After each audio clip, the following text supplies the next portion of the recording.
Chris. Hey, Kenny. What's up, Chris? Is Darius going to play tonight? To be determined. Let's see. Let's try it. Kind of what I said the other day. It's a day-to-day thing.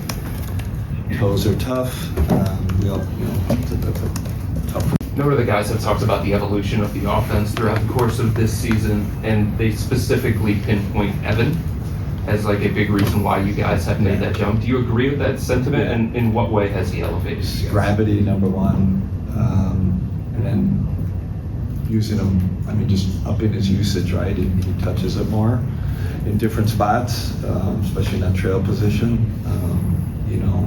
More of a playmaker.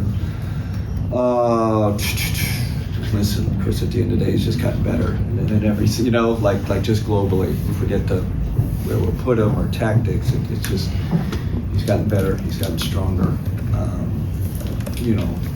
So I think it's a combination of all those things. Thank you.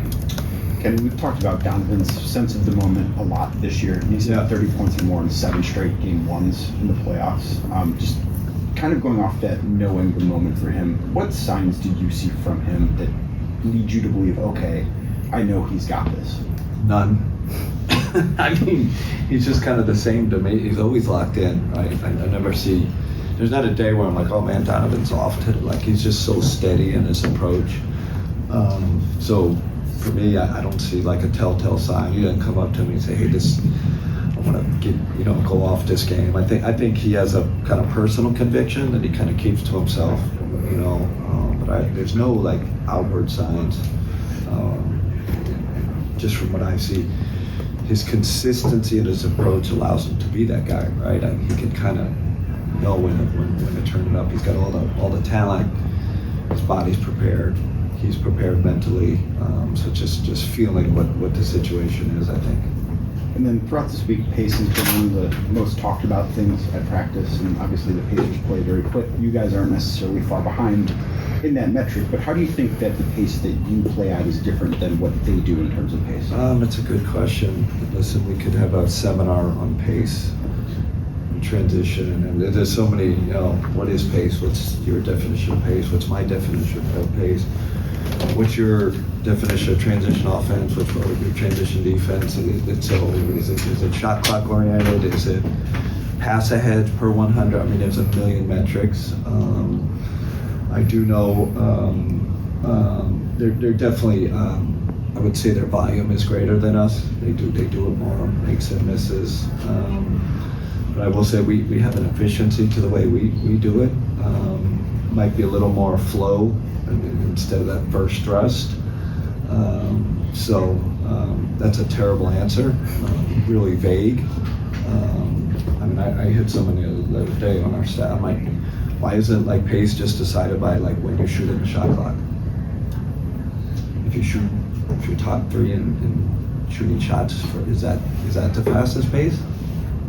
And then you got to match up efficiency to that, right? So are you doing that, and are you efficient? So like I said, sometimes in the box score they still have transition points. I don't even look at that like I don't know what it means. I don't have a dead, So, poor answer, Dan. I'm sorry. Joe Reedy. Kenny, you've talked often about winning the possession battles and having more possessions, but in a series like this, with the pace that Indiana plays, is it more about efficiency of possessions and number? It's both. You still want to have more possessions in the other team, right? Even if it's a high possession game, if you have 6 more possessions, then you have probably a greater chance to win. Now, of course, efficiency above all, right? If you have 6 more possessions and you're really inefficient, it doesn't matter. But I would think 2 teams that are pretty efficient offensively, it's going to be huge. Because I think, especially as this goes farther, teams are more equal. I would say this, even if you have a +3 in the possession game, it just gives you mathematically a better chance to win the game. And then Donovan was humming around Ball Rock on the NBC commercial yesterday, announcing that it was coming back. Just how good is it to see him and also your team kind of get national exposure? Yeah, that's neat. old school NBA, so I just appreciate them just understanding the history of the league, and it's great that our guys are featured. Listen, they deserve it. I think we're a really good team, and I think we're fun to watch too. So hopefully the viewing audience kind of sees that too. Bob, Coach of the Year is going to be announced on Monday. You feel pretty good about that? No thoughts. Like I'd rather beat Indiana. That's my thoughts on that. Joe? Yep. What does Coach Collette do for you guys? Consultant. Okay. I mean, what Yeah, are the things that a lot of teams. I think a lot of teams have that. They have a coaching consultant, someone they bring in. That's. I think I've always had one. So just someone that's got a kind of bird's eye view, and can step in and step out. He's also got another job with the French Federation, so he's in and out. We've been close for a long time. I love he just comes from a different perspective. And